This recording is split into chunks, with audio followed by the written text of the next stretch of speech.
UAE का OPEC से निकलना एक निहायत अहम डेवलपमेंट है, जिससे मिडिल ईस्ट की पूरी सियासत जो है वो चेंज होने जा रही है। बेसिकली यूएई वो वाहिद रीजन है जिसके पास स्ट्रेट ऑफ हॉर्मूज का ऑल्टरनेटिव मौजूद है।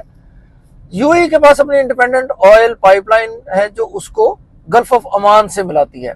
इसी वजह से स्ट्रेट ऑफ हॉर्मूज के क्लोज होने के बावजूद यूएई डेली बेसिस में तकरीबन 1.8 मिलियन बैरल्स ऑयल जो है वो एक्सपोर्ट कर रहा है। दूसरी तरफ हम ये भी देखते हैं कि यूएई ने जो ही ओपेक से निकलने का ऐलान किया तो साथ ही इसराइल ने ये अनाउंसमेंट कर दी कि इसराइल यूएई को लेजर सिस्टम प्रोवाइड करेगा। ये जो लेजर सिस्टम है इसमें यह सलाहियत है कि वो ईरान के मिसाइल्स और ड्रोन्स को इंटरसेप्ट कर सकता है।